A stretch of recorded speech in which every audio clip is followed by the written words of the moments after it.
दोस्तों बहुत बहुत स्वागत है आपके अपने इस चैनल में। दोस्तों लास्ट लेक्चर में हमने कोश का विभाजन अर्थात सेल डिवीजन को विस्तार पूर्वक समझा था। दोस्तों आज के लेक्चर में हम समझेंगे कि कोश का विभाजन कितने प्रकार से होता है। दोस्तों कोश का विभाजन के प्रकार समझने से पहले हम एक चीज समझ लेते हैं कि कोश का विभाजन को सर्वप्रथम किस वैज्ञानिक के द्वारा देखा गया, तो उनका नाम है बिरचाउ। अर्थात कोश का विभाजन को सर्वप्रथम बिरचाउ नामक वैज्ञानिक ने देखा।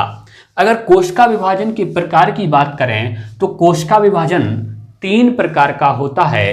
पहला है इसमें से आसूत्री कोश का विभाजन अमाइटोसिस, समसूत्री कोश का विभाजन माइटोसिस और अर्धसूत्री कोश का विभाजन मियोसिस।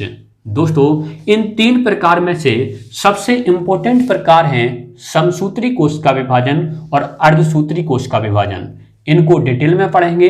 दोस्तों 2 मिनट के लिए हम जो आसूत्री कोश का विभाजन है अर्थात अमाइटोसिस है उसको समझ लेते हैं। दोस्तों यहां पर ध्यान दें, आसूत्री कोश का विभाजन है यह एक सरल और आसानी से होने वाली प्रक्रिया है। यह सभी प्रोकैरियोटिक प्रकार के जीवों में पाई जाती है।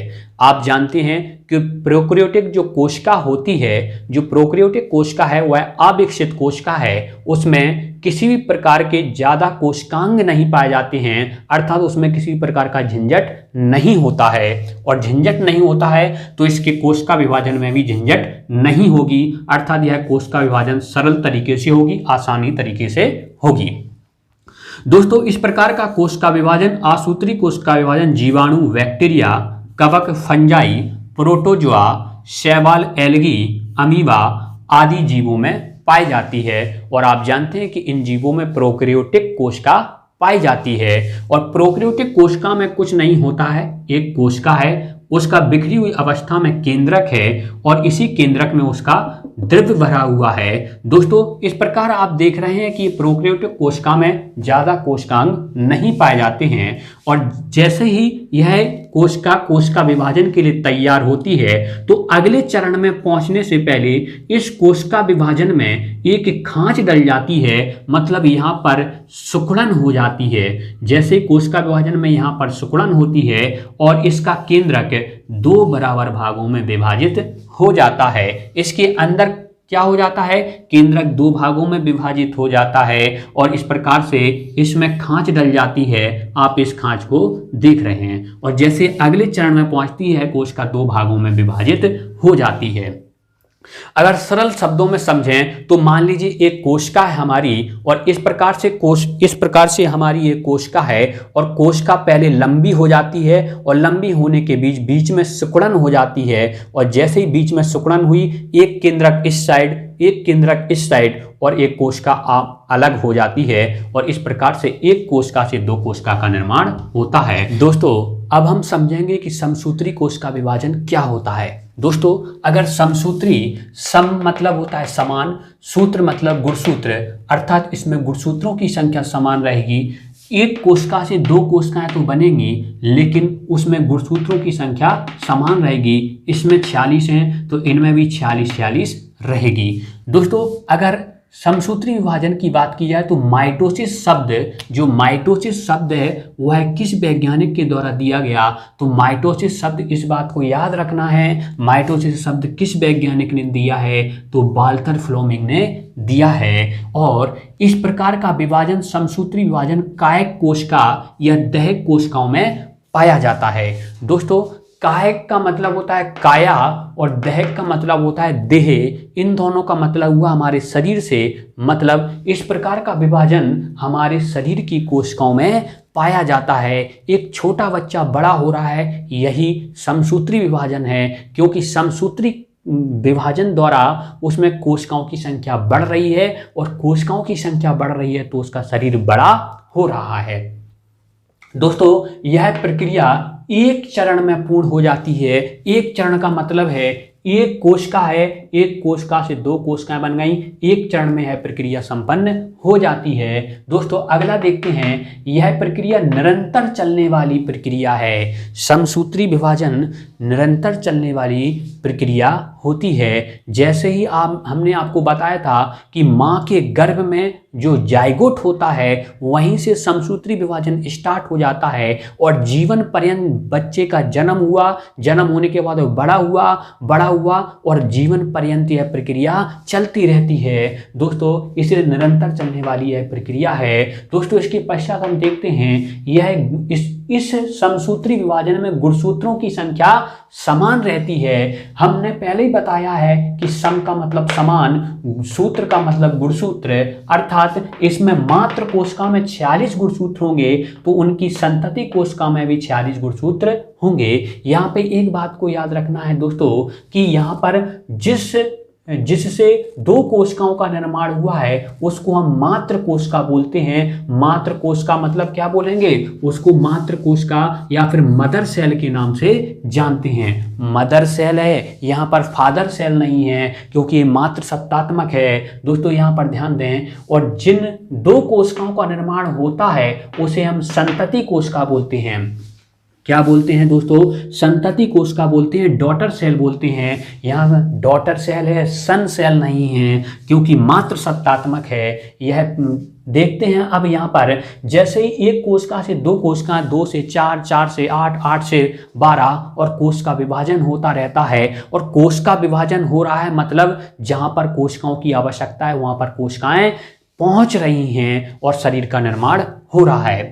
और आप जानते हैं कि आपने एक बीमारी पड़ी होगी जिसका नाम है कैंसर। कैंसर क्या होता है, तो अगर यही कोश का विभाजन अनियंत्रित हो जाए, मतलब नियंत्रण में ना रहे, अधिक मात्रा में हो जाए, तो इसी को हम कैंसर कहते हैं। कैंसर कुछ नहीं होता है, कोशिकाओं का अधिक मात्रा में विभाजन हो जाए तो एक बड़ी गांठ बन जाती है, वही कैंसर ट्यूमर के नाम से जानी जाती है।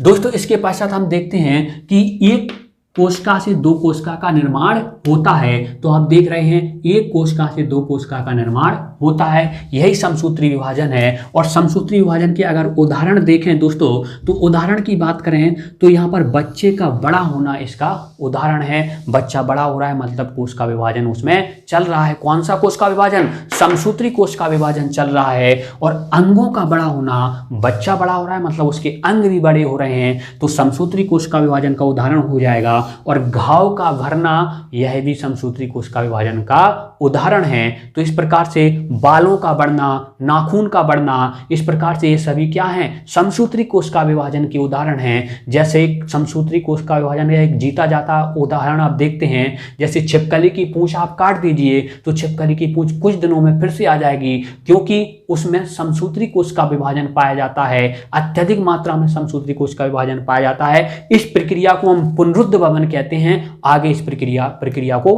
पढ़ेंगे। आप चूहे की पूंछ काट दीजिए तो उसमें फिर से उसकी पूंछ आ जाती है और इसमें समसूत्री विभाजन होता है।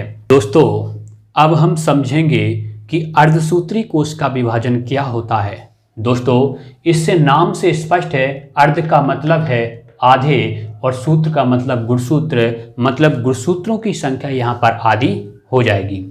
दोस्तों अगर हम अर्धसूत्री विभाजन को देखें तो अर्धसूत्री विभाजन दो चरणों में होता है। पहला रहेगा अर्धसूत्री फर्स्ट और दूसरा रहेगा अर्धसूत्री सेकंड। दोस्तों जिस प्रकार से अर्धसूत्री फर्स्ट होता है तो इसमें गुणसूत्रों की संख्या आधी हो जाती है, अर्थात अर्धसूत्री विभाजन में गुणसूत्रों की संख्या कैसी हो जाती है, आधी हो जाती है। और हम यहाँ पर देखते हैं कि जब अर्धसूत्री सेकंड हो जाती है तो इस प्रकार गुणसूत्रों की संख्या आधी नहीं होती है, मतलब संपूर्ण अर्धसूत्री विभाजन की प्रक्रिया में मात्र कोशिका की से जो 4 संतति कोशिकाएं बनती हैं उसमें गुणसूत्रों की संख्या आधी हो जाती है। इस बात को याद रखना है कि यहाँ पर मात्र कोशिका से, एक मात्र कोशिका से 4 संतति कोशिकाएं बनती हैं। इसका मतलब हुआ कि हमने समसूत्री विभाजन में पढ़ा था कि एक मात्र कोशिका से दो संतति कोशिकाएं बनती हैं, मतलब एक चरण में वह प्रक्रिया होती है, लेकिन यह दो चरण में होती है। दो चरण में होगी तो एक मात्र कोशिका से चार संतति कोशिकाएं बनती हैं, अर्थात इन दो चरण में पूरी अर्धसूत्री विभाजन कंप्लीट होता है। दोस्तों अगर हम अर्धसूत्री विभाजन की बात करें तो अर्धसूत्री विभाजन की खोज बीजमैन नामक वैज्ञानिक ने की। किसने की?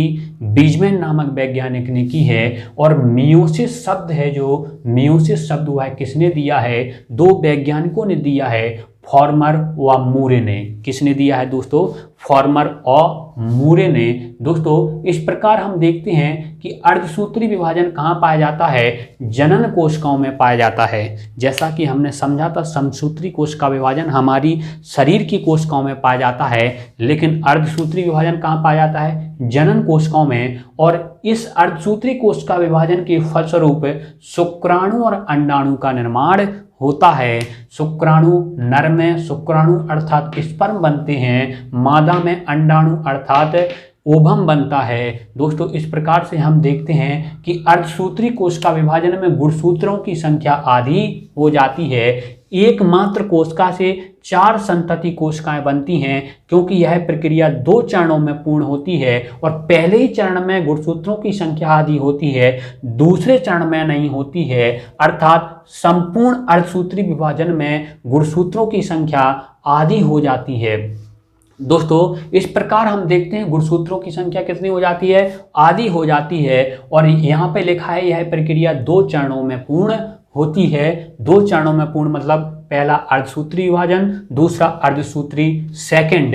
पहला कौन सा है? अर्धसूत्री फर्स्ट, दूसरा है अर्धसूत्री सेकंड। एक बात को और याद रखना है दोस्तों, इस प्रक्रिया में मतलब अर्धसूत्री कोशिका विभाजन में क्रॉसिंग ओवर की प्रक्रिया होती है। अब एक क्रॉसिंग ओवर क्या होता है, इसके बाद ही टॉपिक आएगा कि क्रॉसिंग ओवर, इसमें लगभग 15-20 मिनट लगेंगे। क्रॉसिंग ओवर क्या होता है दोस्तों? इसके पश्चात हम देखते हैं एक से चार कोशिकाओं का निर्माण होता है, मतलब एक मात्र कोशिका रहेगी और चार डॉटर सेल रहेंगी और चार डॉटर सेल का निर्माण होता है। जबकि समसूत्री विभाजन में एक से दो हुआ था, क्योंकि समसूत्री विभाजन एक ही चरण में पूर्ण हो गई थी और अर्धसूत्री विभाजन दो चरणों में पूर्ण होती है। इसी को हम अर्धसूत्री विभाजन कहते हैं।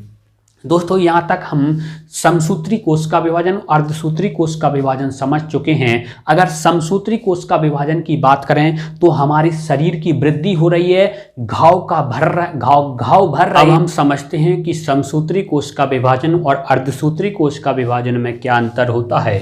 दोस्तों समसूत्री कोशिका विभाजन में गुणसूत्रों की संख्या समान होती है, जबकि अर्धसूत्री कोशिका विभाजन में गुणसूत्रों की संख्या आधी हो जाती है। समसूत्री कोशिका विभाजन शरीर की कोशिकाओं में पाया जाता है, जबकि अर्धसूत्री कोशिका विभाजन जनन कोशिकाओं में पाया जाता है। दोस्तों समसूत्री कोशिका विभाजन शरीर में वृद्धि और घाव का बनना इसके प्रमुख उदाहरण हैं, जबकि शुक्राणु और अंडाणु का निर्माण होना, शुक्राणु नर में अंडाणु मादा में, इनका निर्माण होना अर्धसूत्री विभाजन का उदाहरण है।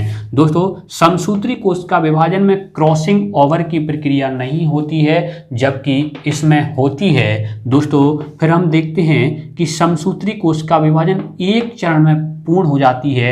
एक चरण में दो कोशिकाएं बन जाती हैं और यह प्रक्रिया दो चरणों में पूर्ण होती है। पहला अर्धसूत्री फर्स्ट होता है, फिर अर्धसूत्री सेकंड होता है। इन दोनों में अर्धसूत्री पूरी प्रक्रिया कंप्लीट होती है। दोस्तों इस प्रकार हम देखते हैं कि एक कोशिका से दो संतति कोशिका बनती हैं इसमें, और इसमें एक कोशिका से, एक मात्र कोशिका से चार संतति कोशिकाएं बनती हैं। ये वाली मात्र कोशिका है और इनसे अंतिम रूप से चार संतति कोशिकाएं बनती हैं, लेकिन इन चारों में जो गुणसूत्रों की संख्या है वो आधी हो जाती है। और यहाँ पर एक मात्र कोशिका से दो संतति कोशिकाएं बनती हैं, लेकिन इनमें गुणसूत्रों की संख्या समान रहती है, कोई क्षति नहीं होती है।